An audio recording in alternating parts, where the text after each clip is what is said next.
Well, the first rehearsal was at BBC Studios, and it was nerve-wracking to say the least.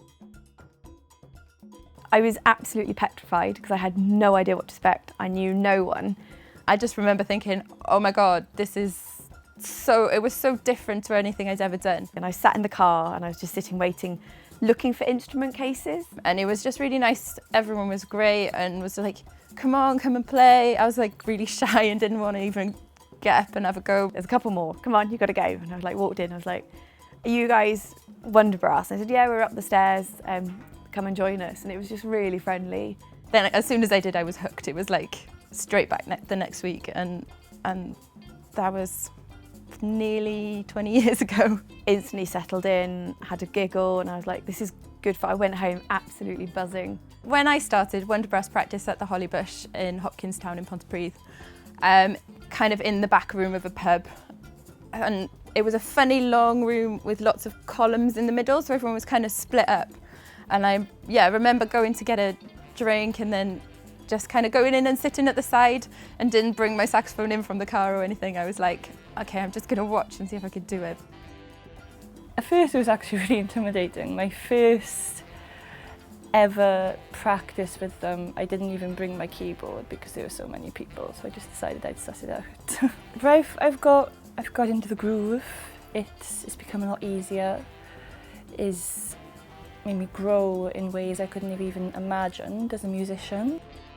But then I remember sort of everybody in the break just being really keen and interested, and come on, you've brought your instrument, you might as well go and get it. So it's just that kind of Wonderbrass camaraderie and friendship, and it was just automatic. Everyone was like, come on, just do it, it's fine. I walked in and I was like, whoa, all these people are so different. There's young people, there's old people, there's like men, women, and Rich was just really lovely and he was like, don't worry, just relax, we'll help you, we'll teach you. And it was like, you know, it's a big experience going to one of the Wonderbrass rehearsals as a teenager.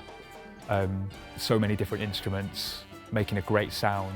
It was very just wherever you wanted to stand, you would get your instruments out, and loosely in a sort of group around where the leader was standing. And I remember for me it being a massive learning curve, because all of my musical life had been classical music, really, with music, and it was very precise and with scores.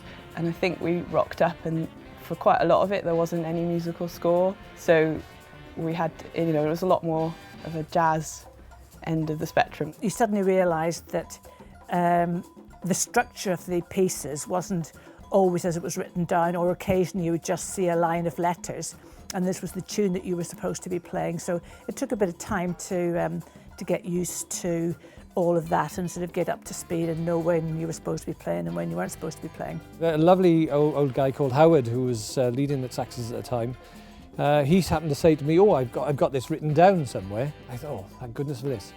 And it was just after Christmas, he came out with a Christmas card with some sort of letters written on it. He said, there we are, that's it.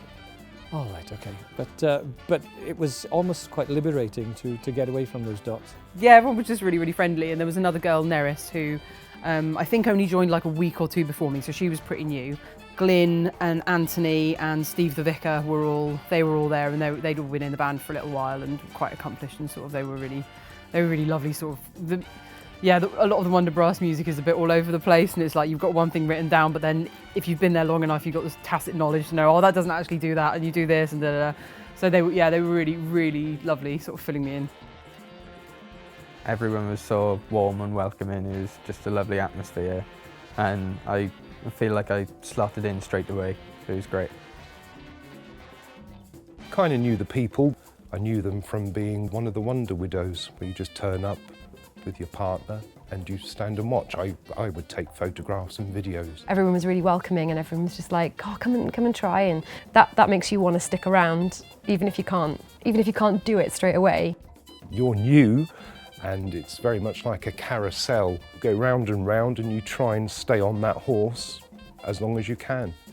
It was amazing actually, because I'd been in Cardiff for about, I don't know, maybe 6 months.